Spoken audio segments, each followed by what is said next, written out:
Hello, everybody, and welcome back to another episode of Past The Barb. Today is Sunday, April 9th. Today is Easter Sunday. Hello, everybody. We're recording, earlier than usual in a week, but we do have a special guest today. But first, joining us is, we got everybody here, which is kind of exciting. Up on top, we got my boy, Cody Hahner, looking fresh off a birthday, got a haircut, shave. Looking like he's 18 again. Looking good. Looking like $1 million or we're not going to say my age.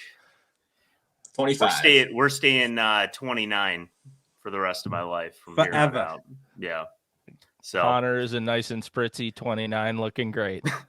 Single and ready to mingle. Almost had to edit the Tinder on April 4th, but almost. Yeah. Almost. What were you telling me, Connor?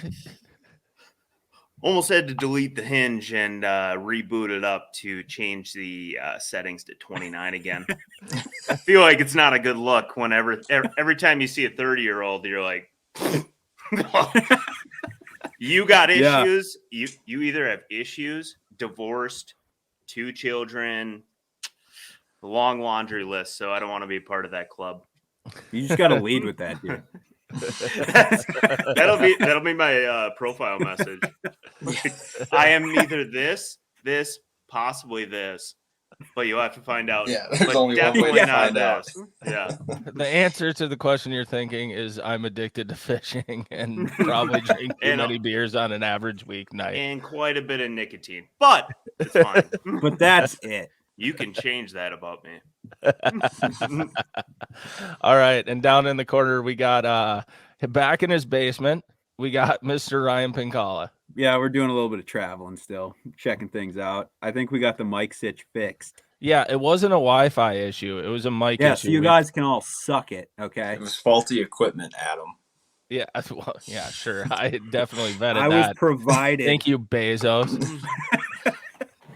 I don't know what to say, dude. I'm over it. If I cut out, I'm probably just going to leave.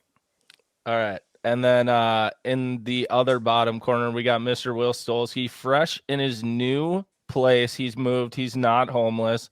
How's the new life, Will?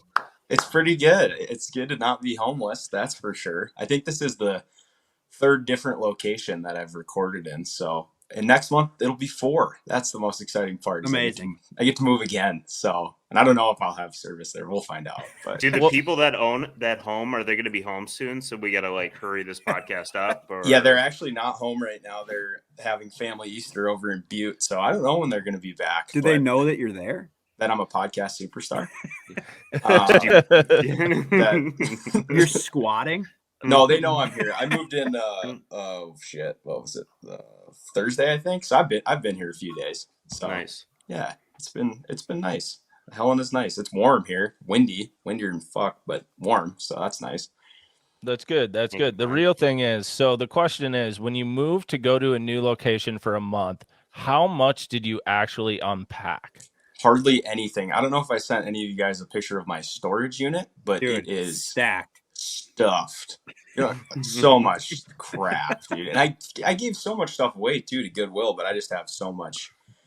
You guys know, hunting and fishing and beds and all the other stuff that goes along with it. So I really didn't move a whole lot. Just some clothes and my fishing stuff are here with me and my boats, luckily. So that's nice.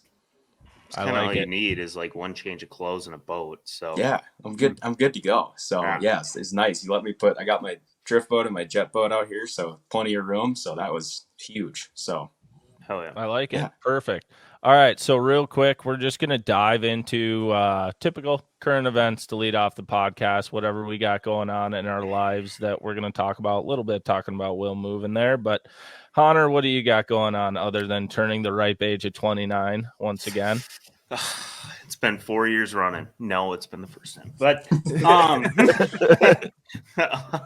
no, I was gonna say just ended a couple hours ago. The Augusta Masters. What a showcase. What a absolute shit show of a tournament. And how much fun was that to watch? Fell apart. Brooksy, absolutely. Fell apart. Man, you know what? Me and my little brother, I was telling him, I'm like, we root for bullies in this family. We were rooting for Brooks Koepka. And he absolutely just crapped the bed. And he fell apart. Yeah, the right man won the tournament. But Phil Mickelson did take second place. So, and Tiger Woods fell out of the tournament. It's going to be a little shaky on the Live PGA Tour. But that was my fun as of recent. It was a super fun tournament to watch, and I can probably attest to Bart, who probably watched it. It was awesome event to see. Yeah, the only thing I would say about the Masters, and it's been my biggest complaint about golf for the last, I don't know, decade plus, is I just can't fucking stand their TV rights. Like the times it plugs in and you have to like live stream part of it. And you're like, fuck, man, like this is one of the 4 biggest events of the year. Why are we not just showing this? Like it doesn't need to be on Fox or CBS all day, but why is it not on CBS Sports Network? That was a problem. You know what I mean? It's I like have it's Paramount. so annoying. I have like Prime and Paramount. So it wasn't a big deal to me for like, you poor people. But it was more for me who was bouncing between family venues, and I was like, I don't know the other fucking channels here. And or like you'd go to ESPN and it's literally the same old dudes talking cross-legged about like their old times and how their swing is working out and how they're like critiquing John Rahm's swing. I'm like, well, it looks like it's doing pretty well right now. So Live from the Masters should be renamed to Old Dudes Talking About Their Tournament 25 years ago and other people's swing. Yeah, because that's all it is. There's no actual footage of it. Yeah, politely, but demeaningly. The most backhanded way possible. That's the other part of it is me and Pink talked about it a bit last week, but I don't know if you boys listen, but Pink came up with the best champions dinner you could possibly have, because we went through Scotty Scheffler's and we were like, Pink, what would you cook up? And it was good. So if you didn't hear that on the last podcast, go listen. But I do love like Masters Sunday. There's just something about like noon or 1 turning it on and just watching the whole thing through. Like I love it. It's the best. It's so awesome. It's the only course in the country, even below average golf viewers know every hole.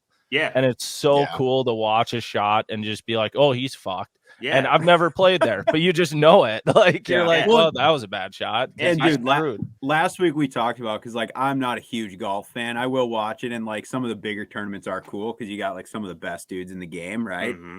But I gotta say, even no matter what sport it is, when you got a high profile event and hella drama, always the best. Oh, that's like even the last hole, John Rahm, like, dude, his tee shot was just I mean, you can tell. So bad. Dude is like, I'm like, shit. You look like the Iceman. You look like Rambo out there. But I'm like, I guarantee you, there's going to be one of these shots, even like 4 shots ahead. There's going to be one of these that is just horrendous. Tee shot.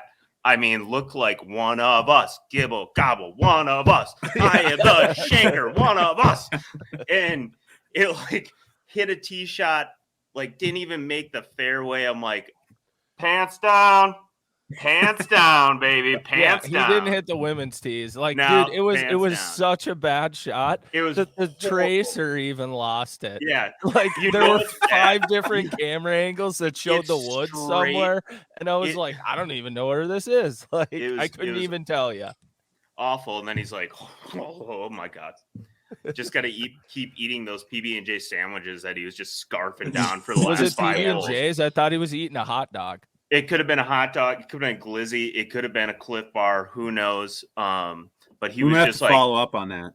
Yeah, he was hammering them nervously, just stuffing food like down Joey his face, Chestnut. and just like not looking at the crowd. Bro's like, I eat my feelings. Okay. Yeah. Yeah. No, that's a good one. But that was my weekend. Pink, what do you got going on other than receiving like 8 snaps a day from me of turkeys in my backyard? Yeah. So first ticks of the season today, boys. Got out in the woods. They're crawling on me. Fuck that. But no, I had a good weekend. I did a really big event on Friday over at Vexlar. I did like their company fish fry for like Wow. I did see. Whoa. I did see that. Yeah. It was pretty badass, actually. It was super fun. So I had some buddies out there, but I think they had like a lot of like their vendors and stuff showed up. I don't know, Bart, you've been to this before, right? Yep. I was meanwhile busy filming ice houses being built. So yeah, yes. I'd never been to it before, but they invited me to come cook for it. So I like pretty much did all the food, and it went pretty good, dude. I threw down pretty hard, and I think people were psyched. So it was sick. What did you all make? Because I saw your Snapchat, but I didn't see what it all was. Yeah, you had like 16 pounds of fish too, right? It was like, yeah, Waldron came to my house on like Wednesday and dropped off a cooler that had like 20 pounds of fillets in it. And I guess they like, as a group, like collectively keep a shit ton of fish like for this thing.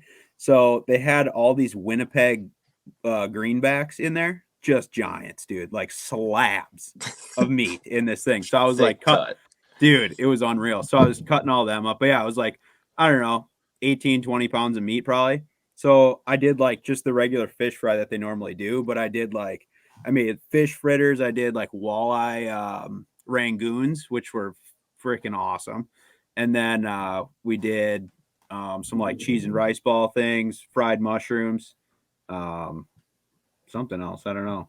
It was nuts, dude. It was just an insane amount of food. I had like everything for fish tacos. People were going pretty ham on all of it. So I think they dusted most of the food, to be honest. We got down to the fish fry part and it was like everyone was moving pretty slow, but they hammered. I was impressed. It was like 30 people probably, and they were just crushing food.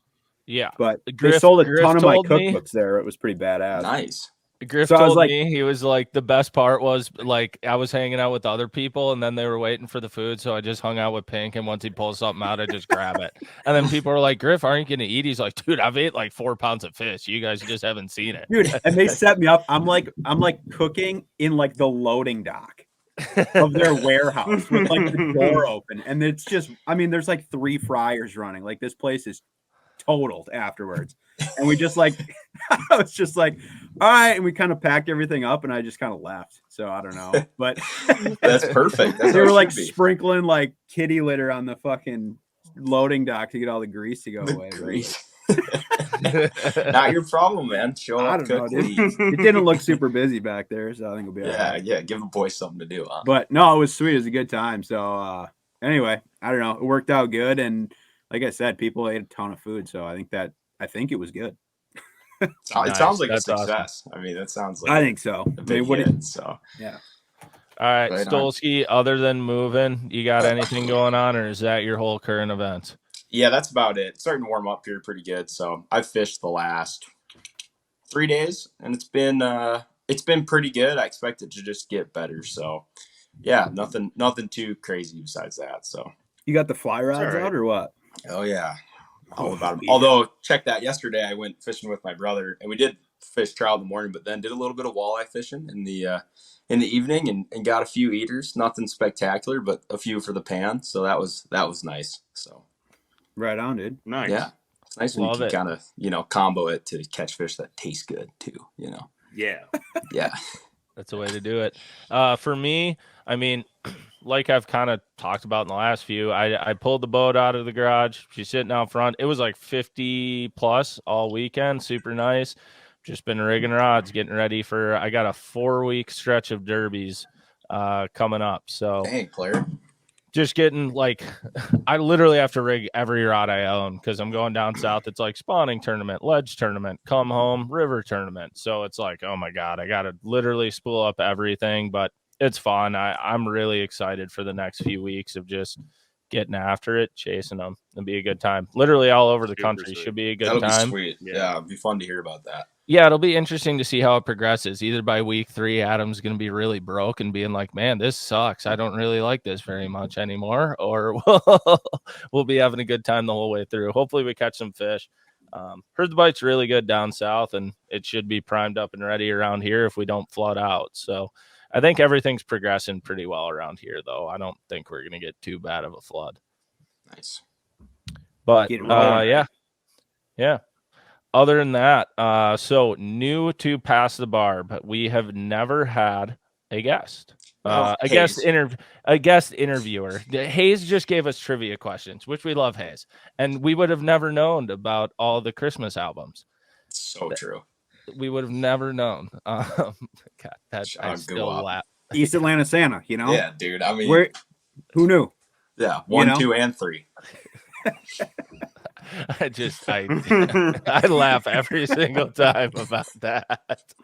But yeah, other than Hayes coming on for trivia, we've never had a true podcast interview. So what we're gonna do here is our first inaugural Past the Barb interview with a good friend of a few of ours, and some of us haven't really met, but Canada's own Miss Jessie Baker. I would say Canadian badass, correct, Jessie?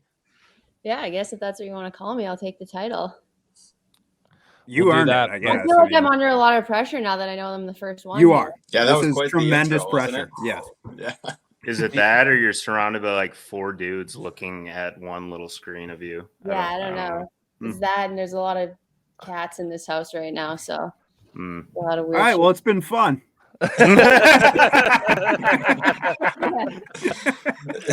Perfect. You did great, Jessie. Okay, moving on. That was exactly what we were looking for. No, but diving into these interviews, what we're going to hopefully do is we want to dive into obviously the fishing and hunting of everything, but behind the scenes of everybody in the industry. There's some very intriguing people. I've known Jessie for a long time. I know Hahner's known Jessie for a while.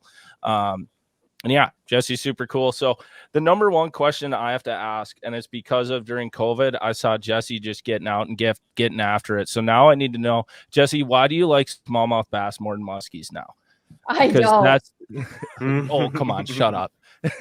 We made a lot of progress. I did make a lot of progress, and I did really get pumped up watching the Classic this year. Like, I was kind of embarrassed how excited I was. I think I traumatized my nephew because he was here and we did a lot of like fist pumping and stuff. But I just know the basics of bass fishing. So outside of that, like I don't. Well, I was looking up, like I did look up my Daiwa order, and I was like, flip and reel. Like maybe I should get one of those. And Doug's like, you don't know how to fucking use a flipping reel. Yeah, you're right. I don't. But it's only. So did you just go out and just bought everything, or what? Yeah, like actually, when I fished during COVID, because there was no one obviously in Canada and camp didn't open, and we had a really early ice out that year, like went out like April 6th, so all the bass moved up like super shallow really fast. So I was fishing them a lot, and I was using this old Abu Garcia reel with like a old St. Croix that someone had actually left at the camp. And like Doug was making fun of me because he's like, this is what like a 1970s like Rapala popper, and like it crushed fish. And then of course I lost it. Fucking Pike took it. So yeah. So for people who are maybe listening now, Jessie, just real quick, where are you located in Canada for people who do not know? So I actually live on Lake of the Woods right now. Doug and I bought a house here, but my parents own a resort on Pipestone. So I'm in northwestern Ontario, like 2 hours from Kenora, only an hour from the Minnesota border.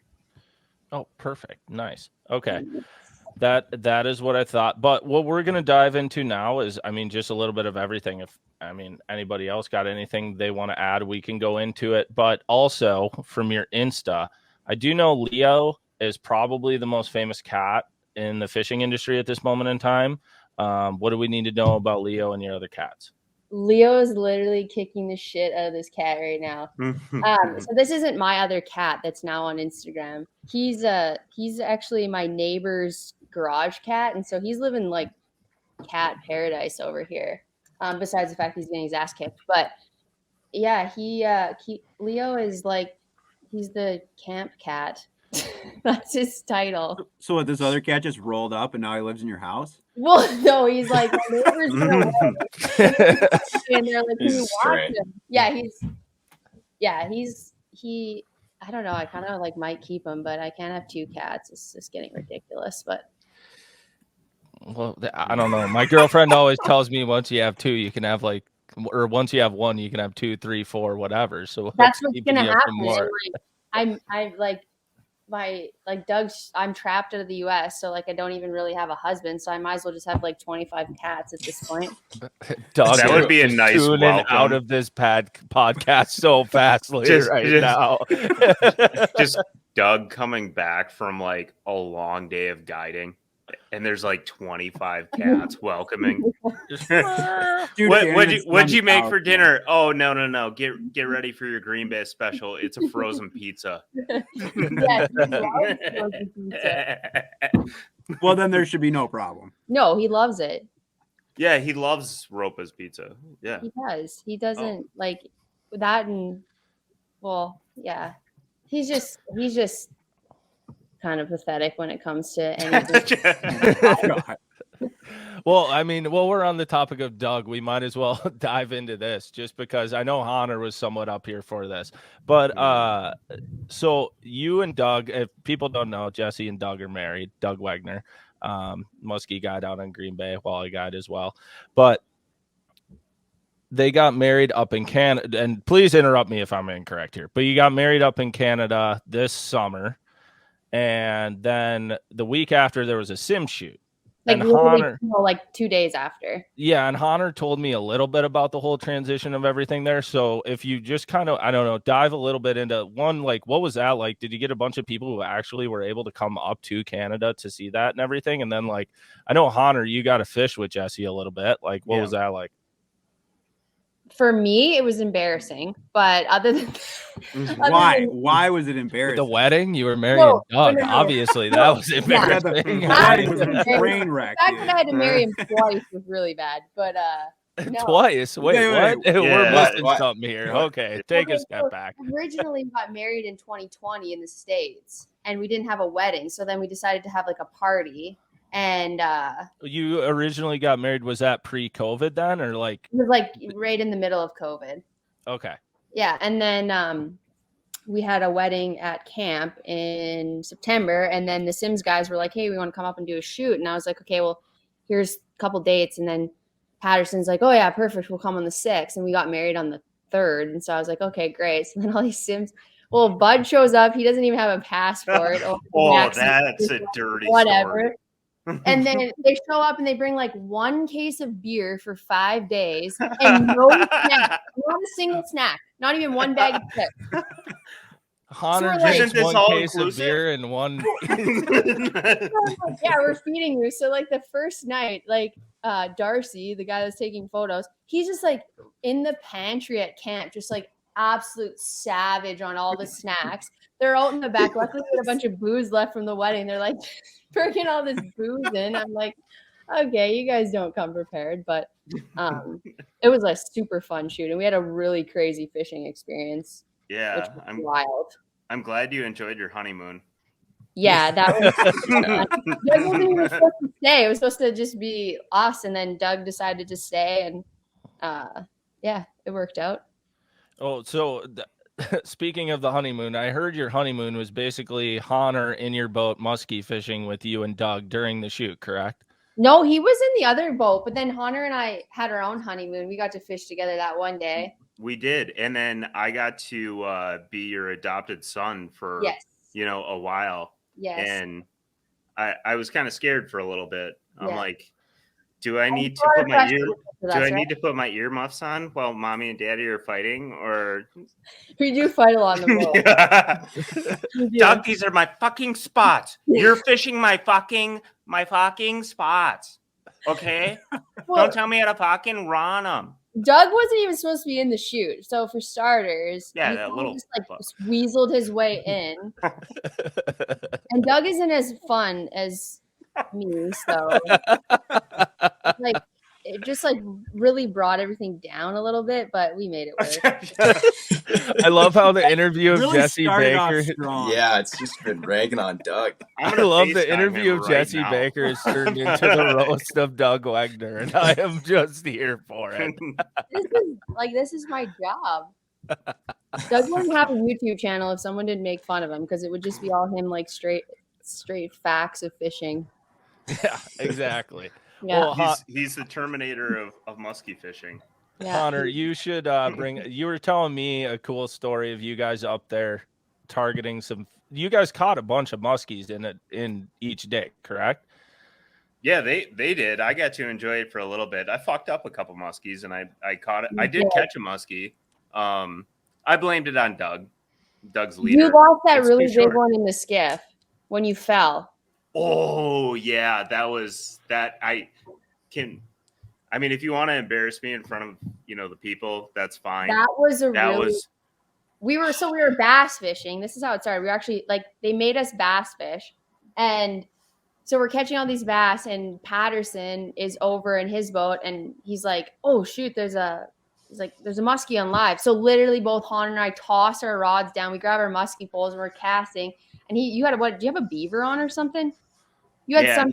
I think it was a beaver. Yeah, pull pause. Anyways, he's standing on my homemade deck at the back, which was rickety as shit, man, mind you, and slippery. Whose fault is this? Yeah, not mine. You didn't have obviously not you mine. Had one fucking shoe on. You had one shoe on. Why did you have one shoe on, boat, dude? Because I was scrambling. I'm not used to tiller life. He's at the back, so he's working this bait. He gets smoked.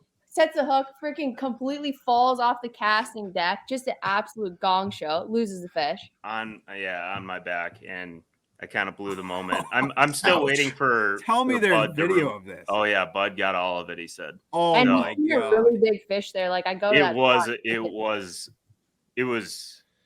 big.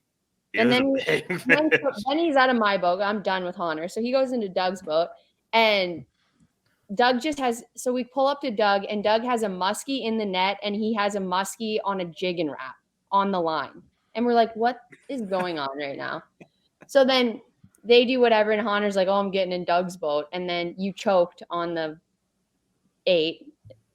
I didn't choke on the net job. No, you got the net job. Okay. I scooped that fish. Okay, Cody, number 1 net man. As he stabs well, it with there's the a video of me not bag. being so number 1 net man. But yes, I think I've seen that video. Wasn't it in Valkyrie? Yeah, it was on Vermilion. Yeah. Oof. Yeah. Can we get a replay Tough of that? one to come back from there. Tough one. We can But didn't you throw up that fish on the 8? Like right after that on the same spot? Well, I made a single cast after Doug's like, you just go with your confidence baits. I'm like, I'm gonna throw rubber. And I said, without him telling me, you should put a bucktail on. You should put this bucktail on. I'm like, you know what, Doug? Hand me that bucktail over there. Hand me that bucktail. I'm gonna make a cast of this. I'm gonna prowess. First cast, catch one. First cast without Doug's, help. And then we put that fish in the net, got it released. Next cast with that exact same bait. There's like another fish hot as hell on the bait. And literally all I have to do is keep the bait in the water and it will eat the bait. I blame it on Doug's little short leaders that he claims are the best way to go. They're not for people like me. I brought the bait out of the water and the fish instantly is like, oh, yeah, it's gone, and swam away. I looked at Doug and he looked at me. I'm like, just turn around and keep working the boat. I know I fucked up. I think you should leave a review on these leaders, dude. Dude, like you gotta let people know. 0.5, they're too short. They're too short. Yeah, you're not used to them. I just caught 2 fish in the same leader, which they're bullshit. But I mean, on rubber and a bucktail, I caught it on. So it's like, I mean. Oh, and you had a monster up. I did. I seen the biggest fish I've ever seen on Pipestone, which is wild. And so we pull up while we're shooting, which never happens. Usually you don't catch shit. So we pull up to the spot, and I'm just like going to take a practice cast because they want me to come off plane, throw my trolling motor and take a cast. So I'm like, oh, okay, take a cast. Reeling this bucktail, and like low, like to mid 50s fish comes in, and like when muskies are big like that, like they like waddle into the boat, like, and it came in so hot, threw up, like physically was like gonna vomit, and then it took off, and I was like, holy shit. So I threw back rubber bait, 2 pulls in, bam. I'm like, oh my God. I'm hooked up and they're filming me and I'm like, put somebody in the boat. And they're like, you got this. And I'm like, no, fucking get someone in here to net this. They're like, no, you got it. And so I'm thinking this is like a mid-50s fish. Like, this is the biggest fish of my career. I'm like about to net it by myself on camera and it's going to be a shit show. And it ended up only being a 45-incher, but it's like a current seam there. So it must have been like a pair of fish that were rolling together. But holy shit, it was like, I thought that was my moment. I mean, it was a moment, but it wasn't the moment. It was at that moment though that I realized Doug did have emotion. He was very nervous. Well, I tried to reach for his hand to like give him, crying. That's because he was sitting there thinking support. she's not going to fucking talk to me for 2 weeks if she loses this fish. Yeah. Like, come on, Jess. Come on, Jess. I'm like, it's okay. And he does that in the It's boat. okay. That's like my number one pet peeve about Doug is like when you're in the boat with him. I understand he's like trying to get you the fish, but he's like, I'll hook a fish and he's like, you're doing good, babe. I'm like, I fucking know I'm doing good. Like, stop talking to me right now. And he's like, it's a big one. And I'm like, I know it's a big one. I'm more of like, just don't talk to me once we got the fish on the line. And then once we get in the boat, we'll like have a high five and stuff, but otherwise back off. I like the topwater excursion that we had right at the end of the night that we were fishing. That was hilarious. Do you remember that? He goes, like, I think I'm gonna throw some topwater. Like, where's that Senate pacemaker? And he goes, why the hell are you throwing why are you throwing a pacemaker? They're not on topwater right now. Like, why are you taking the bait off that you're catching fish on? Fuck you, Doug. I'm throwing the bait that I want. These are my spots. These are my spots for running. This is my lake. Shut the fuck up and let me do what I want to do. Literally 2 casts later, I'm like, Jesse, you got one coming. Oh, yeah. And there's a fish up on your bait. And look at Doug. He's like looking at me like, God damn it. God damn it. Yeah. See, I mean, I know what I'm fucking doing. Okay. Yeah, your accent is not accurate of me. It's perfect. We'll see. We'll see. Perfect. We'll let the viewers decide that. So is this the same Sims shoot that they got the footage for that video that just came out? Yeah. Yeah, I would. Okay, because that video was sick. First of all, Yeah, it wasn't like Bud has such a like cool vision when it comes to like putting stuff together. Like, I mean, it's kind of like being on drugs while you watch it. It's just like so trippy and yeah, that shit was awesome. it's so cool. So like I mean, obviously you were there because you're in the video, but like the whole video's about her. that's what I'm getting. You at. haven't watched it. It's on the Sims. Yeah. So Sims did like it's a super sick. what do they call that series when Well, where they're because they've done like individual videos of like pros on their strand and yeah. Do they Yeah. have like a name for that series I or don't anything? actually know what they call it, but it was basically a release of the new women's challenger suit. But I don't know what the series is they call it. But yeah, they Okay. did one on Luke and somebody else too. Yeah. The So Many Moons one with Luke. Yeah, I remember. right. Yeah, and they've all turned out really good. Mhm. But like for that, since you were like there and like you're talking about this shit show of kind of the shoot and like just having fun, like how is that looking back at it and seeing like somebody putting this together, like a perspective of like what you did, and now you're watching it because you know like how it actually went down. Yeah, And and you're it's like, what the fuck? How did it turn out like that? it's so fun. Okay, my favorite. This is the last thing I'll roast Doug about, and because he is a good. Like one of my favorite parts of the video when they sent it to me, it's like it goes to interview Doug, and it says Doug Wagner, Jesse's husband. Yeah. Muskies died, and I'm just like, yeah, that's literally what he's known for is me. But Yeah. he took some like unreal footage that like didn't actually get shown, which would be really cool to see. But like, every time they like Sims does something about me, it's like I feel like they make me look like such a badass, which is awesome. But then I'm like, oh my God, I got to live up to this reputation. And everyone's like, you're such a fucking badass. And I'm like, oh yeah. Yeah, right on. Meanwhile, I'm like, okay, yeah, I'm like going to bed at 8 p.m. because I'm a fucking grandmother. But In the summertime, I'm hardcore. Yeah. So how many times did you watch that when it dropped? Well, Doug and I literally watched it like 6 times, like in a row when it first came. And then it was showing up everywhere. Like it was showing up in my emails. And then it was like people like, because I'm from a small town. So like when you do something here, like people get so like proud of you. So then everyone's like tagging me on Facebook and stuff like that. So it was honestly an unreal experience. And all those Sims guys are so much fun. Like there's just such rad people. Well, it turned out really badass. So yeah, well I was done. gonna say with that, like I was being videographer, filmmaker, whatever, like diving into it, it's so cool filming people that have like such a cool story and are like so entrenched in a certain area.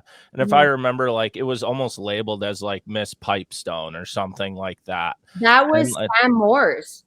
Oh, that was Sam's. Okay. Yeah, so Sam originally did a film of me with 13 Fishing a few years ago on the ice.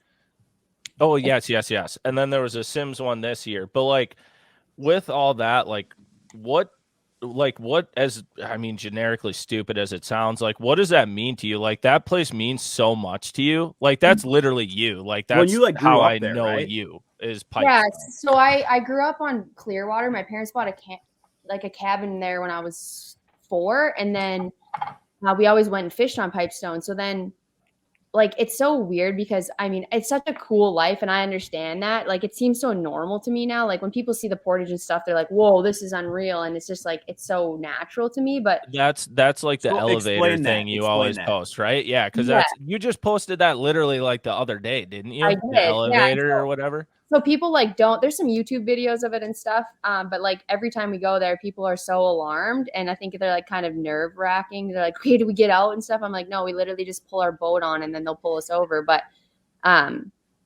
it's just like, I don't know. Pipestone is to me is such a special place for so many reasons that and I won't get to share it with everyone in person. So like to be able to share it with people like online, social media, obviously I love Instagram. And just doing it with Sims and like to have people that are so talented, like videographers and stuff that can just capture exactly how it is like, it's unbelievable. Mm-hmm. Like how they can actually take just parts of your life and like put this story out there and it just like have so much like emotion and meaning behind it it's so crazy. Yeah.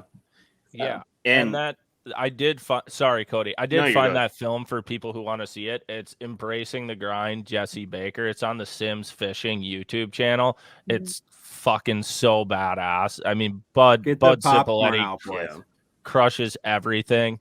Yeah. It's a short one too. It's like 4.5, 5 minutes. It's so good. Definitely go see it. But Cody, dive into whatever you're gonna say. I was gonna say, and for people that don't know you, Jesse, like what you're a full-time guide in the summertime, and I've fished with you. Like at first glance, I'm like, oh, I'm sure she's a good fisherman, but you are not just a good fisherman. You are an excellent muskie angler, and like know exactly what you're talking about. Like the first time I took the boat with you, I'm like, oh no, she's you're like a buddy of mine. Yeah. So like explain what your guiding season is and kind of what you go through in a typical summertime while you're up at Pipestone. Yeah. So like normal. So I've been at my parents' resort since I was 18 and I'm going to be 31. I mean 29 still. Yeah, but there you go. There you 2 go. years. 2 years. Another 29th birthday. Holy shit! I mean, what a birthday podcast! I guess after 30, you get divorced. No, so I've been up there since I was 8. Like when I graduated high school, my parents bought it. And then I did a lot of like cooking and cleaning at first. And then my dad did a lot of the guiding. And then as I got into muskie fishing, I was really the only one doing it. So then, as my dad like got older and didn't want to actually like go out guiding and stuff, I took over the majority of that. So I like actually, so my mom runs it with me and then, she runs it and I'm there. And then we have a couple employees that we hire, but I'll get up and cook breakfast and then I have to go out guiding and my guide schedule. It's so insane to say that I'm a guide. Like I literally have a guidebook, but I like have like 2 days open in June and like it's crazy that people actually want to fish with me. And like, I don't say that to like have an ego, but like we have other guides at the camp, but like people will like actually request to fish with me. And a lot of it comes from obviously Doug's YouTube channel and stuff like that. And it's just like, it's so cool that as a female, they're like, oh yeah, like you're legit. I want to fish with you. Cause when I first started, I'd have a lot of older guys that were like, no, we're going with Todd, which is my dad. And I'd be like, okay, like literally fuck you, but whatever.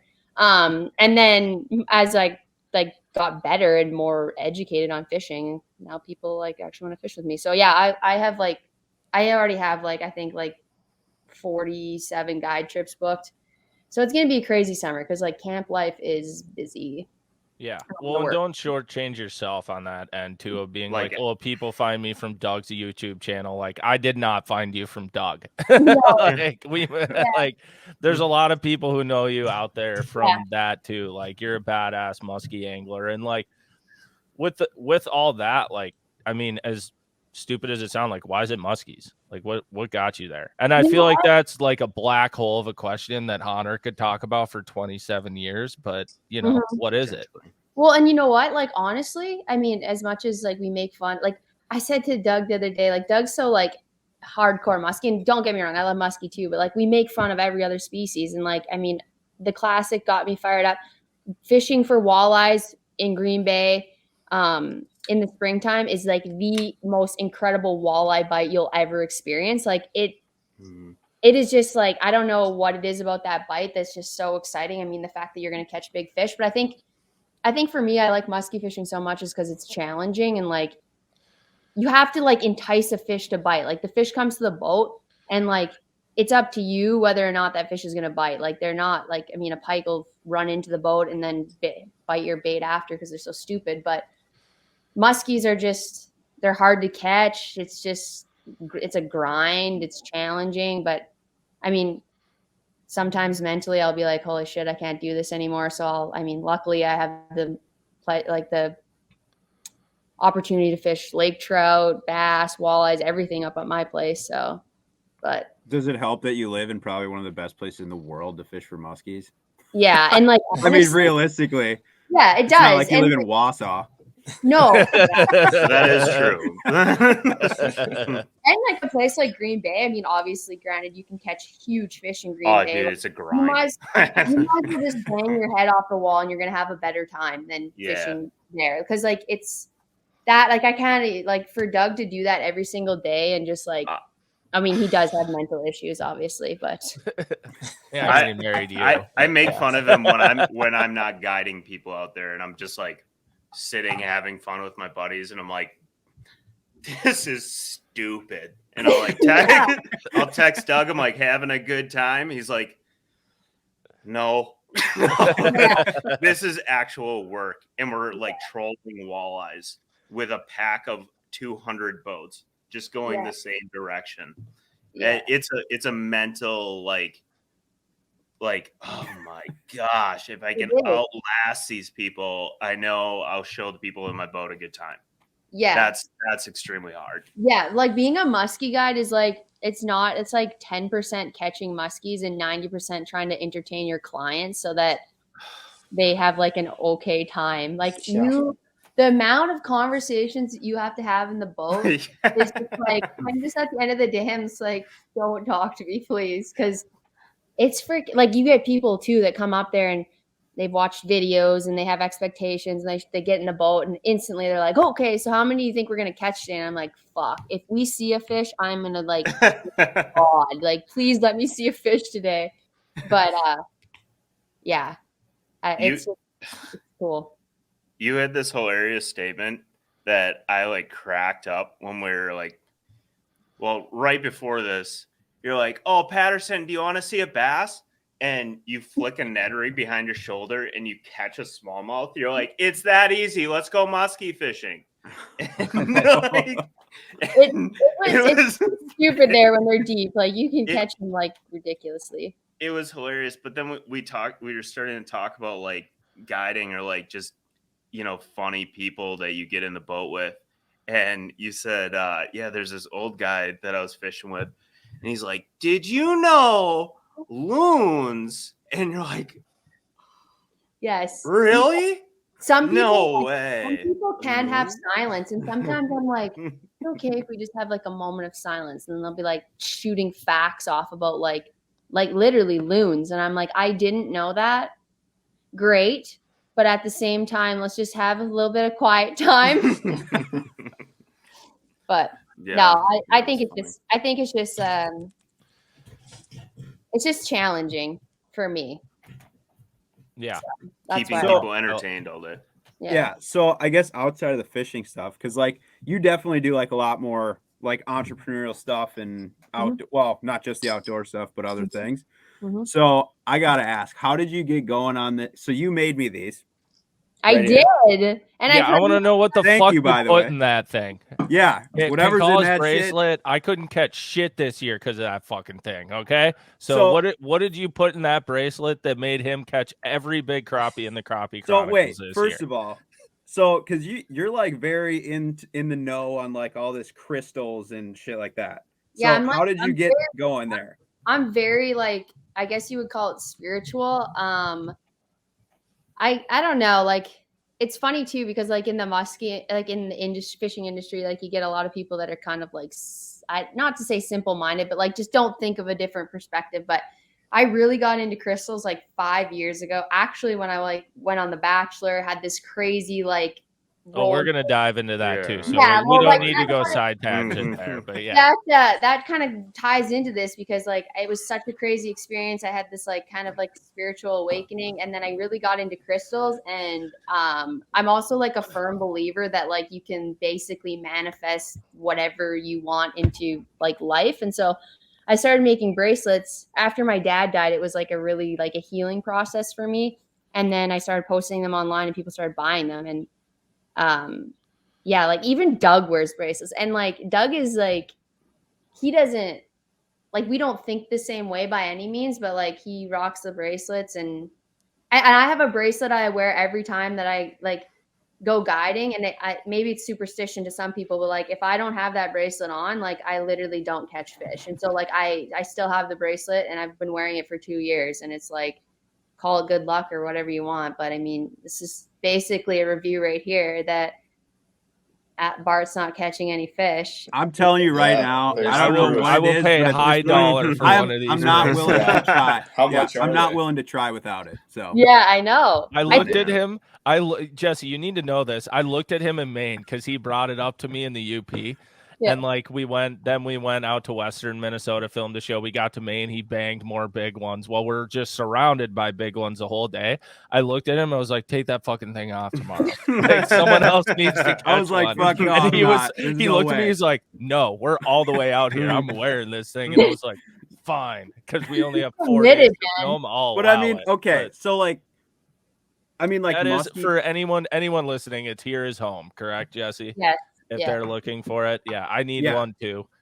Whatever you're putting into that thing, I need it. Yeah, and they are super badass, by the way. So thank you. But so like muskie anglers are, I mean, I think already probably the most people into like moon phases, all that kind of stuff. So I mean, how far do you take it with the crystal thing and these moon phases and all that stuff? Are you like in the rabbit hole big time? Oh my God. Yeah, like, and like, are you charging them up tonight like, or what? I'm like borderline a witch at this point. Like I get full moons, like don't even come around me on a full moon. Someone texted me today and I said, "Oh fuck, it just was a full moon, wasn't it?" And sure as shit. And like my friend Savannah, she texted me the other day. She's like, "Something weird's going on." And I was like, "Full moon, I know it." And, I knew it. So I knew it. So like every crystal has a different meaning, and like I never was into crystals, and so this is like a kind of weird story. But with Doug wasn't into crystals either. So when I moved to Toronto after the show, one of my friends was like, "You should really like get yourself some crystals." And I'm obviously not like a girly girl. Pink's not my color. So I went to this crystal shop, and they said, whatever crystal you're drawn to, get that one and then find the meaning. So I went to this crystal shop, grabbed this crystal. It ended up being pink. And I was like, it was a rose quartz. And so that's like the love stone, they call it. So it's like people that like need to heal their heart and stuff like that. So that's the one I got called to. So I started talking to Doug not long after that, and whatever, we were talking, and I must have sent him a photo once, and one of my crystals was by my bedside, and it was that one. And he was like, "Oh, my mom has those rocks." And I was like, "Well, for starters, they're not rocks. Like, I don't want Like, hear me Yeah. out. Fuck, here, you open dipshit. that we're can. already done here." And he's like, "My mom has those rocks, but they're like huge, like the size of your head." And I was like, "No, she doesn't." And he's like, "Yeah, she does." I was like, "Send me pictures." And sure as shit. So his mom, where she keeps her horse in Wisconsin, the owner has a cabin that is beside the last rose quartz mine in South Dakota. Come on. Not a fucking word. I'm not even lying. So have you been to this or what? No, well, I'm locked out of the country right now. Well, but you no, weren't before. I have literally these are in my house. It's just like I have bucktails hanging on my cupboards, and then I have crystals all over my living room, and then I have some like I have rocks everywhere. And so Crystals. I thought they weren't Yeah, rocks. yeah. Let's get away from rocks. Did Jesse. you- Not You're trying to wrong. educate. God I do, damn. have, I do have crystals and I do have rocks because my brother used to work at the gold mine, so he brings me rocks and stuff like that too. But What's the difference between a rock and a crystal? well, crystal's a mineral, and so there's like I have like Idiot. a crystal. I have a crystal Bible, so like if somebody texts me and like people, and it's so funny too. Like the one thing I love about social media is like you get so much good juice in your DMs because like people that would never come out and like be like, "This is who I am," like on social media, like shoot me a DM and be like, "Hey, I'm like really into these bracelets," and I'm like, "I know you are." Like they would never say it like out loud, but yeah, like I love that shit. And like when Bud actually was doing film, he's like, and I was like, Bud was like hitting me in the soul because he's like, "Oh, let's go into your room and I want you like touching your crystals and like with your angel cards," because I'm also a certified angel card reader. He was Yeah. like, "I want to see," and so that's the shit that didn't make the film that I thought that would just like that would throw people over the edge. But I do. Bud was all about that. Oh yeah, He was so into that. Jesus. and so Well, you might talk me into it here. The bracelets was like the was first your one's intro. free kind of thing. yeah, that's your intro. Yeah, It only gets better. I texted you. I was like, I need one, so I'm still here waiting. Like, I got to figure it out if I got to order one or whatever. Shop's we gotta closed, do. bro. I need Sorry. Yeah, one. yeah.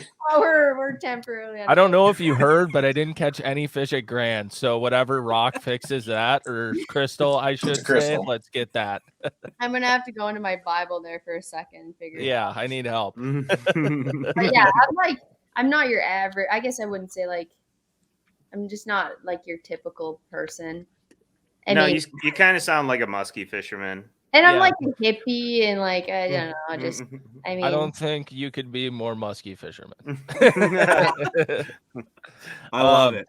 But no, with that, like, I mean, diving into that, like your whole personality on social media, ever since I known you, like you're very open on social media. You dive into a lot of different things. And I know you touch a lot of different people, whether it is you reach out to a lot of people, you help out a lot, but like, what is your mission in like all that you're doing? Like you're super caring, spirited, badass and all that. But like, what do you want people to get from that on social media? Cause you're just always doing it. yeah, like honestly, like as soon as I like even before I really had a social media presence, like one of my big things is like I just want to inspire people to like do the things that they love and like and I mean well like I can even think like when you quit your job, like what was that, like 3 years ago? Yeah. Like and I just like I think it's so cool. Like a lot of people are like they have big dreams and big goals, but they're just like so terrified to take that leap. And like not that I want to be like forcing people to do that, but I want to shine a light on the fact that like your dreams and like your goals like have value and they have purpose and that you have them for a reason. So a lot of like what I do online is kind of and also like showing like full transparency. Like one day I'm like, cool, I'm fucking fishing and I'm doing like fun stuff. And then the next day I'm like fucking crying and I'm like depressed. And so like, I think being fully transparent that like, just like live your life however you want to live it. And like you only get one life. And you know, when my dad died 2 years ago, it was like a really big thing for me. Like, I mean, before that I was always kind of a go-getter and like didn't want to do things by the book. But when my dad died, I watched my dad save for retirement and work at the camp. And he always said, you know, like one day I'm going to retire and me and your mom are going to travel. And then my dad died at 58. And I thought, the fuck I'm going to sit at my house working for somebody else to like save for retirement to not even make it there. So like that was a huge inspiration for me, is to just go out there and like do the shit that you want to do and really enjoy it, and not give a shit what people think about it. Like there's so many people on social media, I think, that like do things because it's just like what they were told to do or what everyone expects to see. And I just kind of wanted like show people that it doesn't have to be like that. Yeah. So. No, I think that's it. I mean, that's exactly what it's been forever. You've always been authentically you. And I know, I mean, speaking for myself, like I've always appreciated that. Whenever I need feedback for something, like Jessie, you're like one of the first people I've always reach out to, because you're always just like straight up, whatever it is. But with that all said, all the muskie talk, and this would not be a real show without us diving into this. I need to hear about the Canadian Bachelorette. Will hasn't said a word this whole time, and his mind's about to be blown. Also, Will, his head popped up. I don't really. Yeah. Will, I don't give a shit about Muskies, but I'm a little more interested in this. So, Will, Buckle Jessie up. was a contestant on the Canadian Bachelorette. you know, and I we actually are Not going a to dive contestant. into this. I actually did know this because Adam, I don't know if you remember this, but so Jessie, Adam and I fished with Doug. Yeah, we were I don't going to know dive how- into this too. We Well, heard we can talk about it because Yeah. it kind of is good. So it would have been how many years ago, Adam? this was Team Yukon Outdoors 6 or 7. When did you and Doug start When did you dating, and Doug Jessie? start talking? We started talking in When was a Toronto show that you speak of? 2017. And did Okay. you start talking after the show was over, right? Yeah. Yeah, it 'cause was I remember- 2017. Okay, it's all coming back to me now because I remember I had never met Doug before, but we fished with him for like 3 or 4 days in We Milwaukee went to- Harbor. Yep. Yeah, and the fishing sucked, and so we hardly caught anything. But so we drank most of the time. But Yeah, Doug, Will, you he's- got a side tangent. We got to talk about getting Will drunk or Doug drunk for the first time ever on the ice. yeah, First because screwdriver he ever had. He's so serious, but he started drinking. So, And and he's so soft. I say, like, I don't even know if I want to see him drunk. He probably cries. I always make fun of him. but I'm forwarding this entire thing to Like all the gay- Green Bay guys. Will, That'll be a like, great I clip, just, dude. I'll Great let clip. Will dive into this in a sec, but I just vividly remember our fishing sucking so much. And it was like day 3 of Will and Rello sleeping in a frozen basement. it's horrible. And we go out to Milwaukee Harbor, not expecting to catch anything. And we didn't catch anything for the first hour or two. And Rello brings out a bottle of vodka and some orange juice. And we look at Doug and we're like, you want a screwdriver? And he's like, no. We're like, come on, Doug. And this is when Doug's like, I mean, he might have been what, like 19, 20 at the time? He was young because he's younger than you by a decent amount, right, Jesse? 2 years younger than me. Yeah. Yeah. He was so a little bit older than okay, that. he I was 21, probably 19 or 22. 20. Yeah, Will was young. And we were like, yeah, let's have a screwdriver. Well, all of a sudden it's 11 a.m. and Doug Wegner's running across fucking Milwaukee Harbor checking tip-ups. We were sliding all over the place. But I remember he was like, it's like day 2 or 3, and he was like, yeah, he's like, I've kind of been talking to this girl. And we're like, oh, like who is she and stuff? And he's like, well, how quiet he is. Well, she's Canadian. Oh, that's cool. And then like a little while later, he casually goes, yeah, she was on the Bachelor. Like, what? Bachelorette. What is it, the Bachelor or Bachelorette? He's the Bachelor, yeah. Okay, he's the Bachelor. I'm like, what? He's like, yeah. I'm like, can you show us some pictures? And he was like, yeah. He's like, shows his phone. I'm like, Doug, good for you. But this was in the very early. I think you guys must have just started talking. This Yeah. was right after the show. Yeah. But yeah, I want to hear about the show. How does that all go down? Doug's never watched anything of the show. I probably wouldn't either. Like, and he doesn't ever like ask any questions about it, which is so funny. But so like I went through a really like questionable phase. It started about 15 and it ended after The Bachelor. So I Got it out of you. Yeah. I moved to Winnipeg. So I graduated with my master's degree in psychology, and I was working as a youth counselor, which was like, is funny because I was like partying really hard at the time. And like, I just got diagnosed with Crohn's disease. So I was like, I'm just going to party and do whatever I want. And one night, my cousin was coming to the city in Winnipeg, and he's like, "Oh, we're going to Dierks Bentley concert." I was like, "Cool, I'll meet you guys." I get off work at 6 or whatever, and so I take this cab downtown Winnipeg, and there's like crazy traffic because it's this concert. And so I'm like, I'll just get out and walk from here. And the cabbie's like, okay, whatever. I get out, and there's this hotel and this sign that says Bachelor Canada casting call, and I'm just like, fuck it. You know what? I'm just gonna go in here and see what this is about. I am not the type to go on a show like maybe like Survivor or Big Brother, like something competitive, but like to go confess my feelings on a show and like make out with some guy that I don't know and like in front of my parents. But I was like, whatever, I'll do it. And so then I signed my application. They interviewed me, and at the point I was like not really getting along with my brother at the time's current fiance, who I literally hated with a passion, still do. She's out of the picture. So I was just like, yeah, like my family's kind of fucked up. Don't jump up here, cat. And all this stuff's going on, and they're like, instantly, they're like mentally unstable. We're going to need her in the show. So I knew as soon as I left that place, I called my mom. I was on the way to the concert. I called my mom and I said, I think I'm going to be on TV. And she's like, really? What? And I was like, The Bachelor. And she's like, no. And I was like, I think so. So then every week for like 7 weeks, they called me every week and I'd make it to a new stage. And like the shit you have to do is insane. Like you have to send them a photo. Obviously it's The Bachelor, so you have to like look decent. So you have to send them pictures in bathing suits with like the date stamp so that they know you look good, and then all of your clothes, and then you have to get like medical testing. You can't be going on a show with an STD, anything like that. So you do all that. Then you do a psych evaluation. And then at that point, they're like, you're good for TV. So then you're just crazy enough. If it comes out negative. Yeah, if you fail, they're like, perfect. Yeah, there's a couple girls on there that definitely did not pass the psych evaluation. And so I get on this show, and I have no idea what to expect. Like, I'm telling you, when I'm in the dark about this, I'm in the dark. All they say is your flight leaves Winnipeg at 6:45 a.m. on this date. I think I left in April, and then they're like, whatever. I didn't even know. I said to my parents, I have no idea when I'm going to be back. I don't know if you get eliminated, you go home, or you go to like this vacation house, because if you get eliminated and you go home, then if the show comes out, everyone knows that you got eliminated because you've been home, right? So I get to this hotel, and I'm like, they meet me at the front entrance. They escort me up to my hotel room.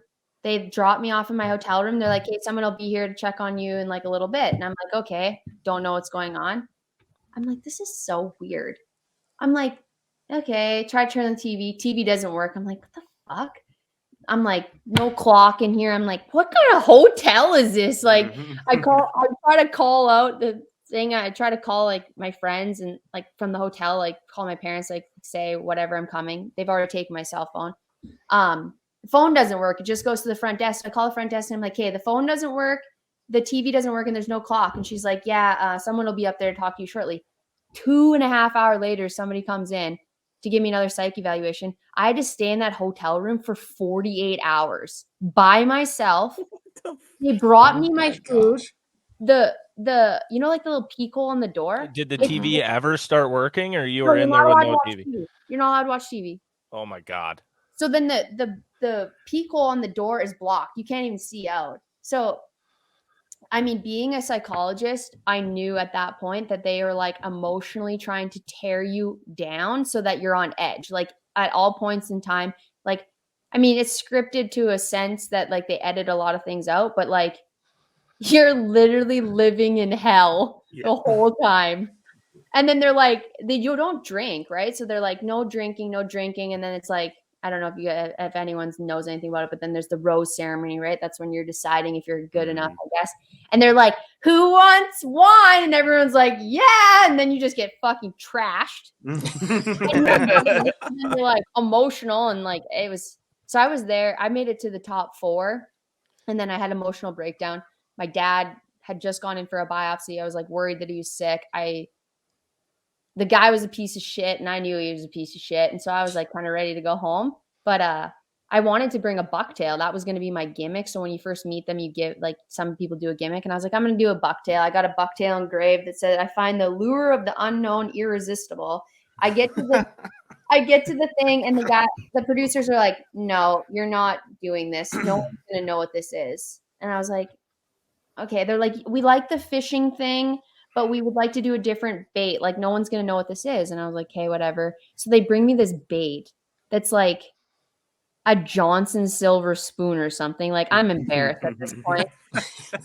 So I give it to this guy. So this guy's name's Chris LaRue. He's an ex-MLB player, basically forced into retirement. And I hand him the lure. You guys will love this. And he says to me, "Oh, cool. I bass fish in Florida." And I was like, "Good God."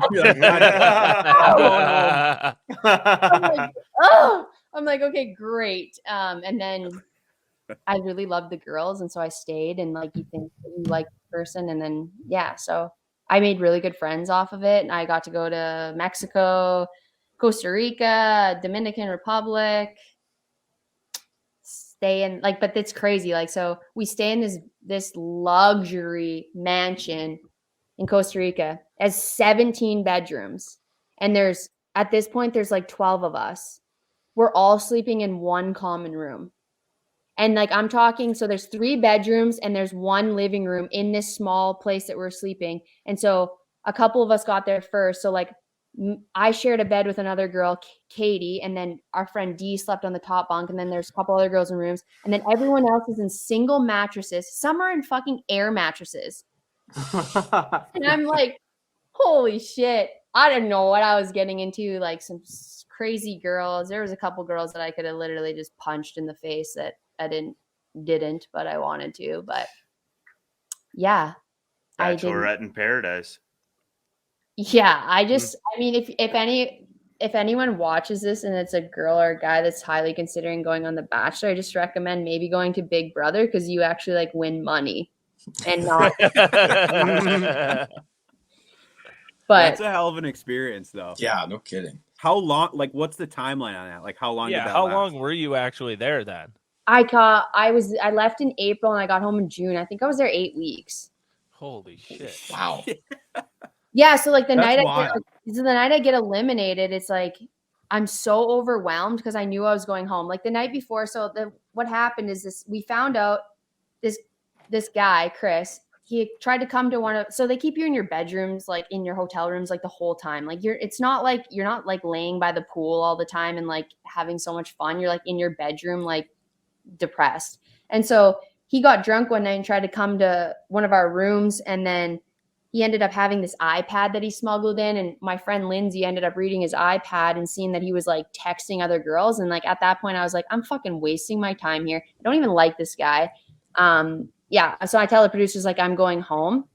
So of course, the day I tell the producers like I'm going home, I said, whatever way you want to play my story out, like let it play out, but I'm done here. And then so we go to this meeting that night and they read the date card and they're like, come set sail with me on the water at sunset, blah, blah, blah. Jessie. And I'm like, are you fucking kidding me? One-on-one date? I'm leaving. So I go there and I'm so awkward. I'm like, he's like hugging me and I'm like, gross. I'm done with this. So it looks really awkward on TV, but perfect. Yeah, I was just like, and then they were like, basically they were like, I wasn't affectionate and stuff like that, but I knew I was going home. And then that girl that ended up winning, actually, her name's Pinkalla. She was my roommate when I moved to Toronto after the show just to kind of live off the endorsements, and she was my roommate. So I got to see Chris a few times after the show. They didn't obviously work out because he's a douchebag, but not salty though. No, I mean, like he's like 36, like still living with his parents and like ex-MLB player, and anyways, now I just fish and I married Doug and I'm living happily ever after. That is what a turn of events. Yeah, no kidding. Living the Canadian dream. Yeah, The woods. pretty It much. all worked out. Yeah. That is unreal. With your 25 cats. Yeah. Yep. What was the? I mean, obviously, like not the greatest outcome or whatever. The guy was a douchebag. But what was the coolest date or anything you did go on that you were like, this is actually pretty fucking sick?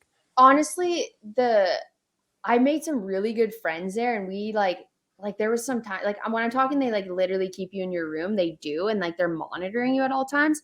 And so one night we were like, you know what, we're done with this shit. So like these two girls in the one room, they dress up in disguise, and we're like, we're going to the freaking liquor store. We're getting drunk tonight. So they go steal these booze. We just get like raped, just torqued.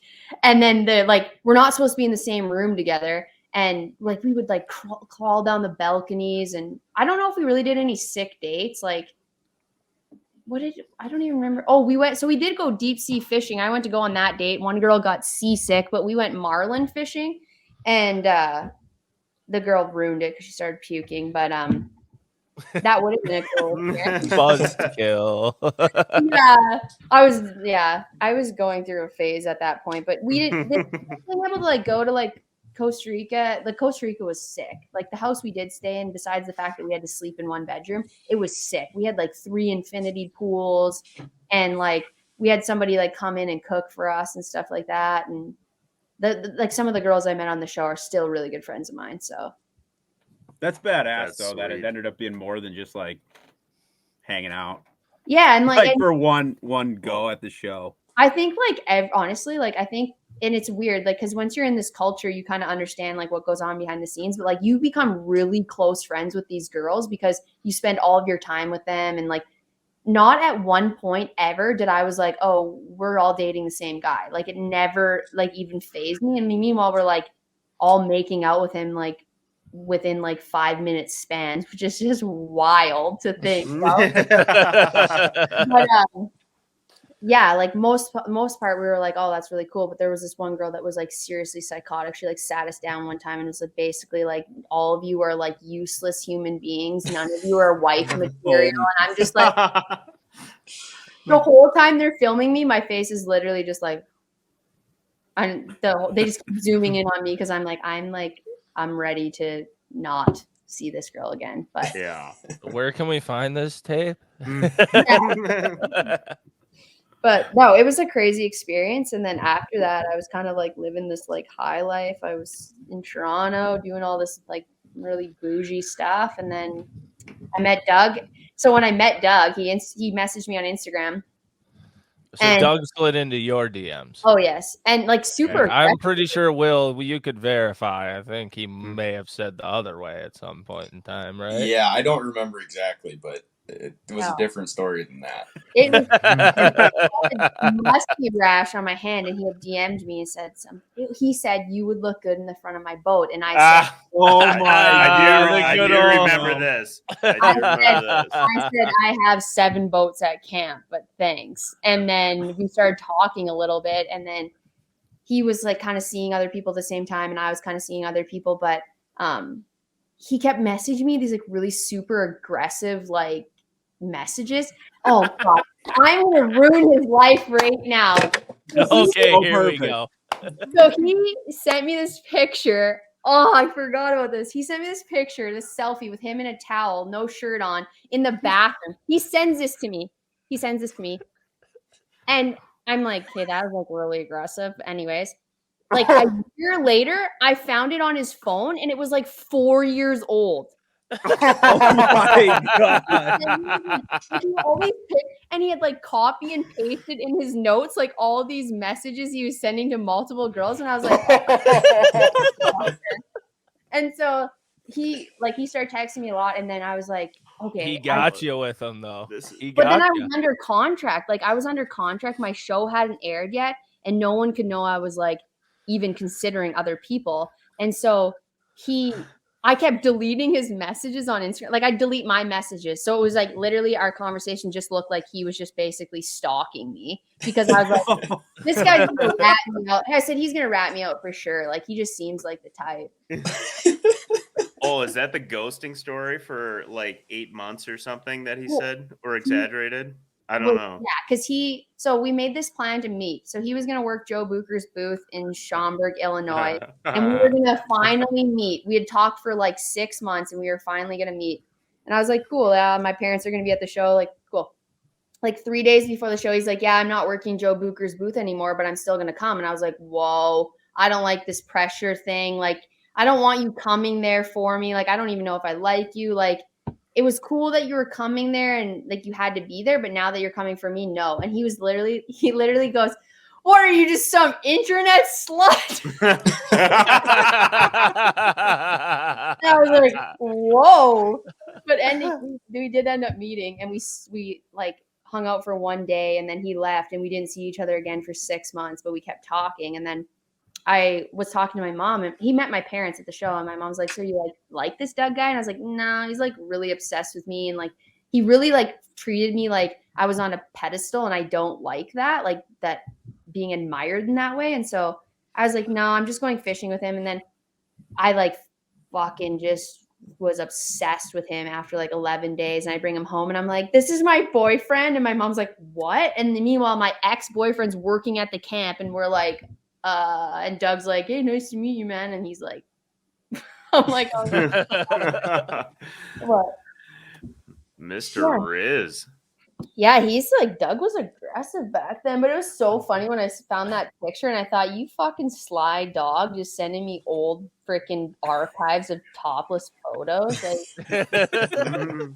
what a loser. Gotcha. Oh shit, He that's did good. get me. I thought he was like 30. He used to wear these like New Balance or like Nike shoes that like old men would wear, and I was like, this guy's like got to be like 35. And then I met him and I was like, whoa, borderline going to prison, like holy. This dude has no chance after this. No. I was like, well, we're married, I guess. No. Oh, shit. I said it earlier, but I just love how the interview of Jessie Baker turned into the roasted Doug Wagner. I just absolutely love it. That's okay. Doug doesn't listen to this shit. No, he won't. You couldn't even tell him, and then we'll just see if he watches. And Somebody's gonna send it to him. Snapchatted him. yeah. You blew it already, dude. Come on. I need to just put out the social clip about him with the shirt, and I'll Yeah, just just put that out. that. That's how Oh he my You finds can be out. like, oh, she threw me under the bus there, but you know what? Put that in the title of this, dude. Yeah. Title of the podcast: Doug Wagner got Jessie Topless Baker photo. by sending a topless photo. Bathroom nudes. Oh, my Grizzly God. Adams over here. Oh God! All right, are we gonna talk Canada or what? Yeah, we're gonna do our Canada weigh-in now. This might run a little long, but that interview was fantastic, Jessie. Thank you so much for just being authentically you, the way we knew it would be. Okay, so Now you have to debrief play our game. Yeah, now you have to play. Welcome to the Thunderdome, bitch. Get ready to lose the Here we go. Pinkalla because he wins literally He wins every single game. I got the Yeah. bracelets on, boy. Here we go. I don't even have bracelets on. Fuck. I Okay. lost mine, but I So stole. the weigh-in is our segment where we pick a topic and we do a snake draft. So it works its way through, works its way back, and we pick our top choice of that. So typically what we have is one it's normally one topic. What we're doing here is, so it's going to be a little confusing for the people listening, but we have just top Canadian things, I would say, but we're doing 4 rounds like we typically do. The first round is going to be fishing destination. No, hold on. Wait. Hold Will on. has a Okay, different Will. take on the rules. This is way better. You were doing your laundry, I think, when we talked about this. So there's 4 categories. You can choose any category at any time. You just have to fulfill those 4 categories. We're not going to do it. You can in take them in any order you want. any order you want. Okay, that's fair. That's fine. I thought we were going to do one for each, but that's fine. No. Okay, so the 4 categories that we will be going on then are fishing destination, so Canadian fishing destination, Canadian athlete, Canadian alcohol, or Canadian musician or band. So you're trying to assemble your best roster of those things, and you can't pick something that someone else has already selected. Yep, and you have You to get have one one pick. from each. Yes. Okay. And then, And- per usual, we will post a graphic. You will all vote on it. And the winner, we still have to come up with a winner and loser prize, but we're getting there, you know. So This is fresh. It's more friendly competition. It's more at this point just beat Ryan Pinkalla. Like at this point, Ryan just has been take Ryan down. dominating. So what we're gonna do is for draft order, Jesse's gonna be number 1, but to decide the rest of the order, we're gonna do a number selection. Correct, Will? How are we gonna do this? Tell Jessie so she can line it all up. Jesse, you just need to put a number behind your back 1 through 4. Okay. And then we'll go across the top, and then I don't need you, then down to me. So Adam, you will guess first. So number 1 through 4. 2. Okay, Adam, you get to pick your spot. I'm gonna go number 2. Okay. Then Do it Cody. again? Yeah, 1 through 3, Cody. So So if he gets it wrong, then what happens? It'll go to Nope. you. All right, Yeah, okay. don't show the number then, Jesse. 4. Well, you were What supposed to happened to show- No, don't you weren't show the supposed to- number? You were supposed to. Oh fuck. All right, can we do that again? All right, 1 we'll through run it back. 3 run it also, back. Hahner. Yeah, it's 1 through 3. Okay. So Come on, Ryan, dude. go ahead. We know you're from Wisconsin, but your math What, can't be 1 through that 3, I bad. gotta guess again. Okay, Yeah, 1 through- pick a number 1 to 3, and then don't show it. Okay. Oh, we can. All right, Hahner, go. 2 again. Don't show it. Oh my! No, What the God, fuck, dude. Jesse? Come on. You Okay. were on The Bachelor. I even knew you were gonna do that. Can't we just Well, do don't Eeny, Meeny, say what I Miny, Mo would. or something? It's not that hard. Okay. 1 through 3. Literally, just You don't know what, show Will? it. You're not the one under pressure, all right? That's true, but Ryan, it's your turn. Cody's had 2 times. All right, 1. Will? 2. So it's me. Yeah. 3. Yeah. Yeah, so you get to So, Hahner, your what spot. I don't pick know So what do I'm you like? second.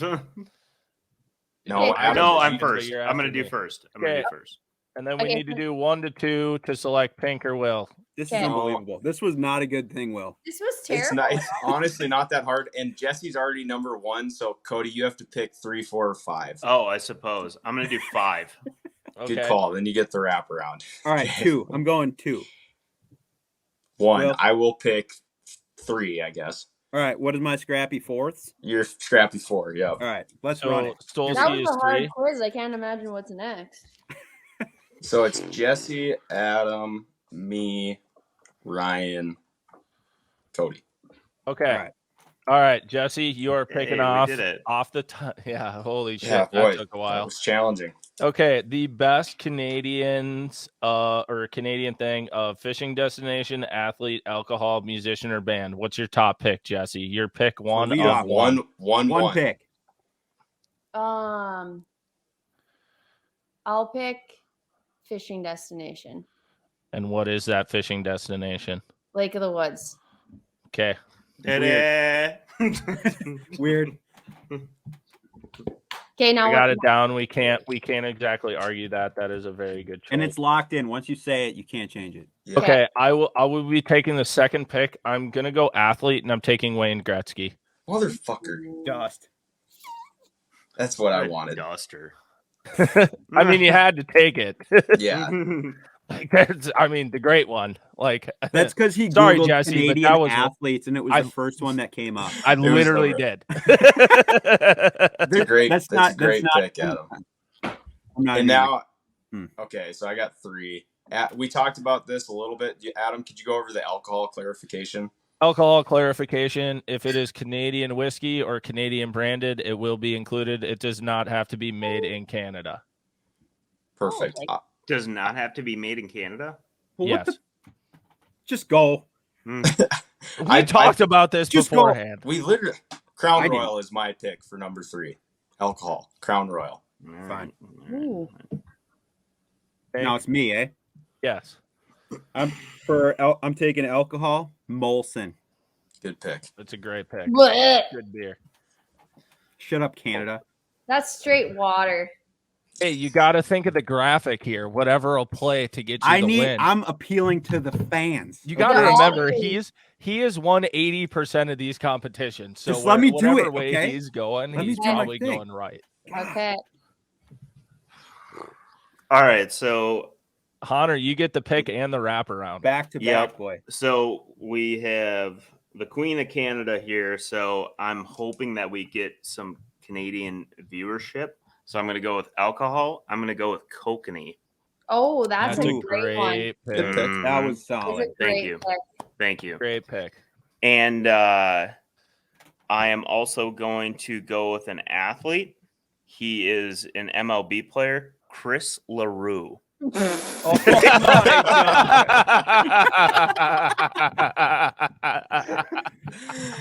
That won't help you, but that was That a won't- great pick. People are gonna have to Google him. You're gonna be like, That was a sacrificial pick. That I was love an it. Had to do it. excellent Had to do it. All right. Chris, is that with a K, Jesse, or a C? How do you spell that? God. Former MLB player, stud. As soon as you said it, I like wrote it down in my notes. Got to remember it. Bringing it up. Well done, sir. Well Thank done. Yeah. All right, Hunter. All right. Pink, back to you. Back to me. Okay, I'm doing fishing destination on this one. And I'm taking Eagle Lake. Ooh, that was gonna be my second pick. Yes, he's just going straight for fishing destinations more than likely. So, Who's Stolski, that? Okay, I'll go with musician, and I'm going to pick Coulter Wall. Who? Yeah. You guys don't know Coulter Wall, really? you No. submitted it. I do not. Well, No. but good Well, pick. Well, Good Yeah, pick. Great pick I too. liked it. You seriously Um, don't? None of you guys know who that is? I don't like country music, but Yeah, so I'm also gonna go musician, and I'm gonna go Drake. So, Unbelievable. like, Drake. yeah, People will know who mine is. Okay. We'll see. I mean, Coulter Wall got taken over Drake. Are you fucking kidding me? Okay, my turn. I'm gonna go musician. I'm gonna go Nickelback. Ooh. They're Canadian. I didn't know that. Yeah, Mm. it was Can we that. verify that? They are Canadian. They're tight with that Wall guy. Yeah. Fuck you guys. All right, Expand Jesse, your you got to horizons. pick on the wraparound. So you get to go You get to pick again. Okay, I'm gonna go with Canadian athlete. I'm gonna go Sidney Crosby. Ooh. Yeah, well, I mean, Yeah. got he's to. not Yeah. Chris LaRue, but he's better. So yeah. I'm gonna go back to musician for our Canadian viewers and females. I'm gonna go Celine Dion. ooh. That's a good one. That was a good one. Very good. I'll one. go athlete, and I'm not going to pick a hockey one, so I will pick Steve Nash. Very well known. Great, Well, that's a very good that pick. takes it off my list. All right, All right. Pink. To me now. I think I'm gonna have to go in with my musician on this one. I'm taking the Biebs. Oh, Oh Yeah. God, that was Yeah, Solid fuck. pick. Yep. that is a solid choice, but In third round. Who would have thought? I Great- had to great take value. it. I didn't want to risk it. I'm a Yeah, believer. that's a great value pick. Hunter, you get pick 3 and the wraparound. To follow up, Chris LaRue for those. You need a point builder here. All right. I think I got this one with entertainers. Shania Twain, boys. Ooh. Shania Twain. Shania. hmm Mm-hmm.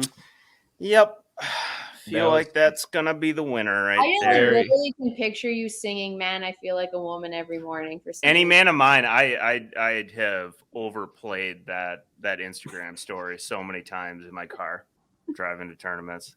Any man of mine, me lip Very syncing good. that I one. had a hard decision between Celine Dion and Shania Twain. So, I had it yeah. both on my list. I'm like, Yeah.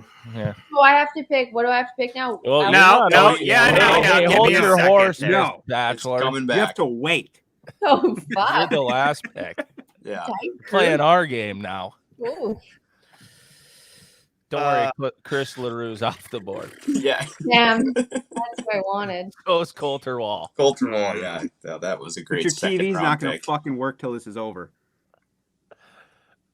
So, I guess since all the athletes are taken out of Canada now, with Gretzky, Crosby, and obviously Chris LaRue should be a first ballot Hall of Famer for the things he's done on and off the field. Oh, fuck. Not off, not on. I'm gonna go with God damn it, Canadian Club whiskey. Oh, great choice. Great choice. Yeah. A lot of Didn't you memories pick- there, Hunter. Didn't you pick Kokanee? Canadian Club whiskey. But Yeah, you I already did picked pick. the alcohol. You already picked your alcohol. Oh, son Oh, of a- wait. You can't go back to You can back go on that? back to back? No, you have to have one for No, That gotta wasn't have part of one the for rules. all Now four you're just categories. That was making not this part of as the we're rules going? because I have 2 musicians, so that fucks up the whole thing. No, you You have to just have said all we could four pick All right, one or okay, whatever. okay, fine. I'll go with the lake. It was I'll go clear. with the lake. It was I'll clear. go with the lake. Thank you, Ryan. I All thought right. it was clear. All right. all Then right. I'm gonna have to change. I'm gonna have to change my third pick then because I have 2 musicians, Who do you have? Well, Drake well. and Celine Dion. Well, Jesus you're Christ. off the board now. Cody, go ahead. So I'm gonna go with Lake Ontario for the Bass listeners that are still listening. They're gone. They left at Bachelor. All right, Pink. All right, the only one I have left is athlete, and I'm taking Bobby Orr. Yeah, I mean, That's to. a good one. Or Got or- to. That's a Got great Legend pick. status. The What old do you- Boston jumping through the net. Yeah, Gotta take him. It's a gotta classic. take him. Got a statue. All right, I got fishing destinations as my final. I'm gonna go with I'm gonna do the Tree River in the Northwest Territories. I don't know if you guys know about that. Arctic char, they're huge. If you know, you know, right? Yeah, look You it know, up. I'm gonna say this right now. Will, you're not ensembling. Dude, let Well, him ride. Small percentage, but if he's they are appealing- listening, Dude, he's pulling in the fly audience, dude. Yeah, that he's- is- yeah. Arctic, that- look them up. They're 20 pounds. They're huge up Google there. it, dude. This is gonna be on Orville. Oh, hey, all your Sims boys are probably in on that too. So All right. Since I had 2 musicians, am I allowed to just take away my third pick and I'll pick something else to fill the other 2 categories? Since Sure. I did not know that Pick was Pick one, actually the and then rule you can talked pick one about. at the end because you fucked up. yeah, you That's- get the that's very, fair. very last pick. That's fair. I am going to go with. I'll go with alcohol, and I'm going to go with Windsor. yeah, I mean, Okay, it's a staple. We made towers out of it, but let's black out. Hey, Whatever. it's a Jesse? staple. So you have left alcohol. I'm gonna go with another whiskey. This is a tough call, but I'm gonna go Wiser's because that's what my parents drink. But Mm. All right. What do you make out of that? it's like You more just Canada. mix it with the Canadian water and ice. Yeah. And the lake ice. Ah, yeah, Sounds tasty. yep. Yep. Then for my last pick, Garnish it with I'm a going to lake take. trout egg. I'm going to take Lake Simcoe. yeah, That's a good yeah. one. That's a good one. All right. So we have gone through our draft. I will now read back through. That got a little jumbled up there for a second, but Wow. If you followed that, well done. yeah, we're- well done, well done. We're But, not very intelligent on this yeah. show, so. I mean, that was blown. yeah. For our weigh-in segment of Canadian, we got athlete, alcohol, fishing destination, and musician. So we got Jesse with Lake of the Woods, Nickelback, Sidney Crosby, and Wisers. Did I say that correctly? Yep. It's already sounding better than We got Bart with Wayne Gretzky, Drake, Windsor, and Lake Simcoe. Stolski with Crown Royal, Coulter Wall. Yeah. I gotta Google this. Is that Why pronounced didn't correctly? you? Why didn't you choose Justin Bieber, dude? I Okay, thought yeah. Somebody I just- should have picked the Tragically Hip, and now I'm upset. I did. almost took. Well, I'll talk about it on the. Well, when we we'll do talk the about it run-ups. in the honorable mentions. But I feel Coulter, so Stolski has Crown Royale, Coulter Wall, Steve Nash, and the Tree River. Pinkalla has. Sorry, just a second here. Pinkalla, You're gonna have to make up has, for it next time. Let's hear this. All right. Pinkalla has Molson, Eagle Lake, Justin Bieber, and Bobby Orr. That's a stacked That's a roster. God. That is That's stacked. a hell of Fucking a A. weekend right He's there. gonna win again. Sounds so God much damn better it. when you say it over. He's gonna I fucking know. I don't know, when you read boys. it I don't know, over. boys. Give her a listen. Give her a listen. Connor, we got Kokanee, Chris LaRue. You get plus 5 votes for that. Yeah, at least. no matter what. Shania Twain and Lake Ontario. I mean, to be honest, it turned out really good. We got lost in the sauce there, the drafting, but looking at it afterwards, a lot of them are really good. And then we got Stolski. We're gonna let the people decide. We'll see who's cultured and who Dude, isn't. if he's pulling a new audience, all right. Yeah, I'm trying to grow the show. We just talked about this. You're trying to grow that Helena. You know, He's in Helena now, boys. Montana. He's not in Bozeman anymore. What is I'm Coulter? What does Coulter Wall even sing? Name his best song. Oh man, he's got a lot of good ones. You're just putting need him to on the look spot now. Yeah, I can't pick one. I saw him live in Paradise Valley last summer. So Recognize him? No, but he looks interesting. he's from Saskatchewan. Well, that explains a lot. Can you say that once, Jesse? How do you say it in your accent? Saskatchewan. Okay, but honorable mentions. What do we got?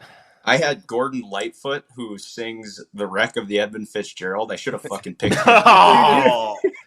Yeah, I know. How about Neil Young? Yeah. Yeah, That was on my list as well, but Shania, I mean, any man of mine. I mean, you had to. Tragically Hip and Gordie Howe. Ooh, both solid. Yeah, I had Labatt's on mine for. That's a good one too. That's like Canadians. Like I will say for our Canadian audience, Molson is like when people bring Molson, we're like they're definitely American. Right, but everybody thinks of Molson. But Yeah, Labatt's plays. Labatt's is like an original, and now Kokanee is like the beer. And Lake of the Woods Brew Co. has like awesome beer, but they're an underdog, so. That's fair. All right. Well, that was a good segment. And yeah, we got through our first interview. Thank you so much, Jesse, for popping in to chat with us for what ended up being a very long time. We appreciate it. It was awesome. We'll definitely probably have to have you back on eventually. We appreciate it. That was a lot of fun, but thank you everybody for listening to another episode of Past The Barb. We appreciate you. Like, subscribe, and leave a comment, and please listen in the future. Have a good one.